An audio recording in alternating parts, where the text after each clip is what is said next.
Linda Roughsedge. Oh, right, did she? Yeah. Oh, right. Because she asked you that, didn't she? And then she asked me. We'll talk about it a bit. Right, you ready? Time is going. Time is going. Hello, everybody. We're off frame. It looks weird if I don't sit upright. It's just surreal, don't worry. Hello, everybody. Hello, everybody else. My name is Darren. I'm Graham. And we are going to talk about the film Pulp Fiction. Are we? Yes. Which part? All of it. I'd say tell us the story. It was like 3 stories, isn't it? Give us a rough summary for the one person in this world that hasn't seen Pulp Fiction. For the one person who hasn't seen it, basically we follow a couple of gangsters go through something they were told to do, and it's quite fun. Yeah, that pretty much does it. Do you like the film Full Fiction? Do you like the... Full Fiction? Do you like Full Fiction? Yes. Good. Do you? Yes. What's not to like? Well, there is one thing not to like. Are we going to go straight there? The things I don't like? Yeah, let's start with the obvious bad things. Tarantino. Yeah. In it. In it. Yeah. What do you think about him in it? Does it bother you? See, it does bother me because I don't like looking at his face. Yeah, that is a problem. However, I don't think he plays Jimmy that badly. Like, yeah, he does. It, I mean, it's Tarantino script. Yeah. And therefore... And it's always ironic that most of his characters sound like him, and yet he's the one person that can't act from his own work. Yeah. And I think that by his cameo in Django Unchained, his performance in Pulp Fiction may well be the greatest performance of all time, by comparison. But I still think it's really bad. I mean, look, you've got, Bruce Willis, John Travolta, Uma Thurman, Harvey Keitel, what's his name, Tim Roth. You've got a cast like that. Could you not have found one more good actor to fill a 5-minute scene? And I think they could. And I think there's one actor who would have played that scene perfectly, who's even in the film as a cameo that you don't even notice. Go on. Steve Buscemi. Steve Buscemi's in it? What? Yeah. I didn't know. He's the guy who takes their order in Jack Rabbit Slims. And I think he's dressed as Buddy Holly. Buddy Holly? Seriously, is that him? Yeah, yeah. Genuinely didn't recognise him. Yeah, I remember the guy. Well, there you go. We've actually provided some insight for once. There we go. So yeah, so not only has he obviously worked with him in the past because he was in Reservoir Dogs, but he's even in that film unrecognisably. And then there's a character he would have played brilliantly that Tarantino takes for himself and is awful at. I'd be so offended. If you were Steve Buscemi. Yeah. Well, you would be? I don't know. He should be. I wouldn't be offended. I'd just be laughing, thinking that, I'll wait for that phone to ring next time. Right, Even though we haven't actually worked with each other since. No. Aww. But yeah, so I think that's a shame. He's a good guy. Who? Steve Buscemi? He's got a mad He's a good guy. Didn't he do something on 9/11? Like, he help the firefighters firefighters or something? and stuff like that. Yeah, he's often doing little good things like that. I think he's got his slit throats as well because he tried to break up a fight in a pub, a bar that was nothing to do with him, and someone knifed him. I don't know about that one. Wikipedia that one. He's a good guy. He is a good guy. Essentially, he's got 2 kids and a wife. Did he used to be an alcoholic, or did he just look like he used to be an alcoholic? He definitely looks like an alcoholic. Yeah, I like him. He's a good guy. I saw a bit too much of his ball sack in Fargo that I wanted to see. And I got like 3 seconds into Boardwalk Empire and thought, God, it's good, but there's too much Buscemi bonk in here. I'm not into this. Right. But, I didn't realise he had the sex scenes, let alone a lot of sex scenes. Not a lot, but one's more than 2. One's more than enough. One's more than 2. One's more than 2. One's more than 2 kids. No, I haven't seen it, but I'd probably agree. Yeah, I mean, I've only seen the first series, but it's good. Yeah. What else don't I like about Pulp Fiction? No, I like the rest of it. How many scenes... Do you like the music? Love the music. Who doesn't love the music in Pulp Fiction? How many scenes were copied from other films? Probably all of them, but I don't know because I don't watch as many sort of obscure movies as Tarantino does. That's his trick. He watches films nobody else has heard of and then rips them off. But I think of all these films that we can slag off, Pulp Fiction and Jackie Brown are the 2... Or the least kind of what were you going to say? Accessible. No, they're the most accessible. Least accessible for criticism. Yeah, I mean, Kill Bill is basically, look at the films I've seen, and it's just a montage of them. At least there is some originality to Pulp Fiction, and particularly Jackie Brown. Go on, what were you going to say? I was going to say, like, the scene where they're dancing. Oh, yeah. On, in the bar, in the restaurant.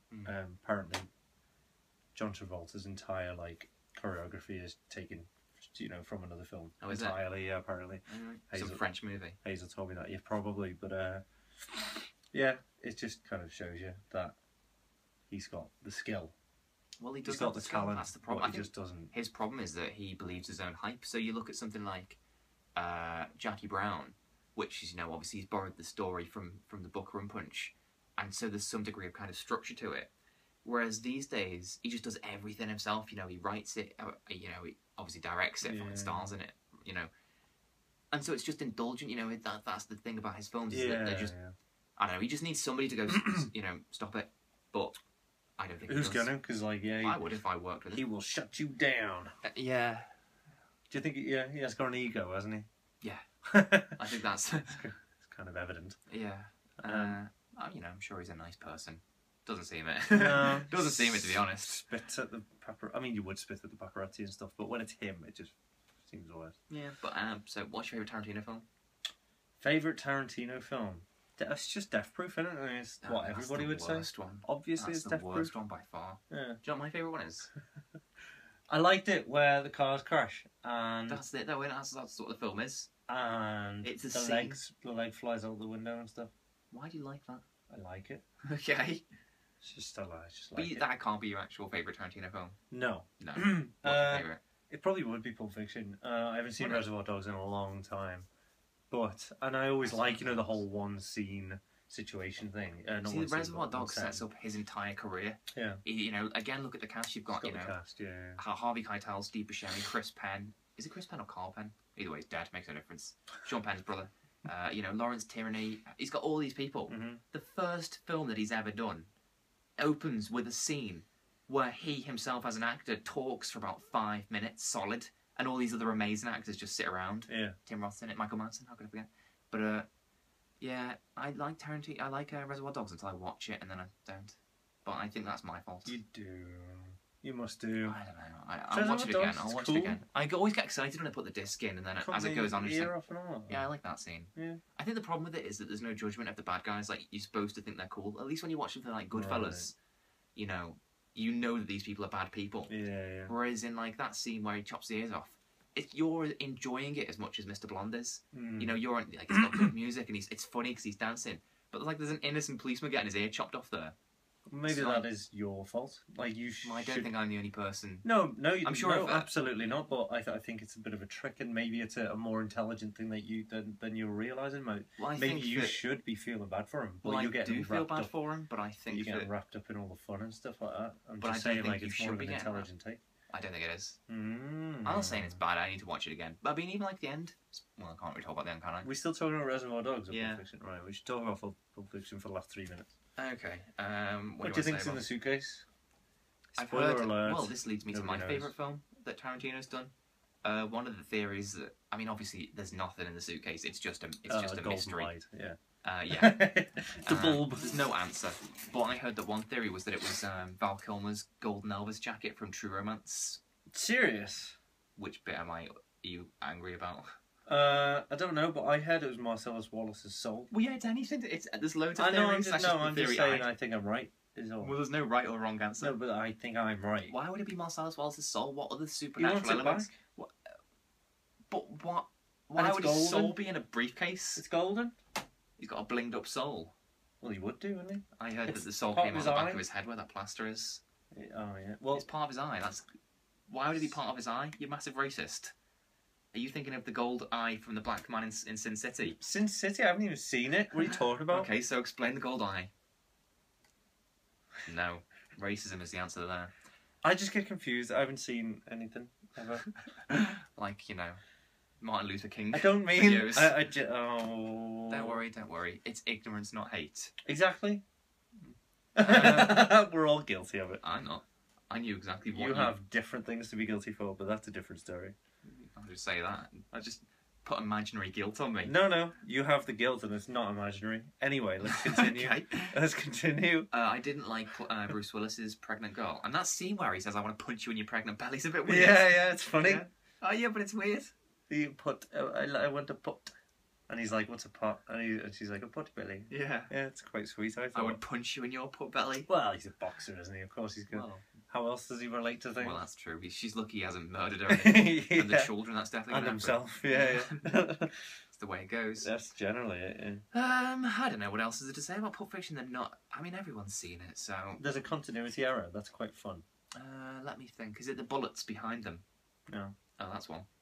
Right, okay. The bit where... I don't know. The bit where the guy, like, comes out and he shoots and it... And then before he starts shooting, the bullet holes are already in the wall. Really? Yeah. What a jip. But then there's the theory that maybe he just had blanks in his bullets, and those holes were there from previous gunfights. Yeah. Or maybe it was a continuity error. Well, what was the one you were going to say? Continuity error.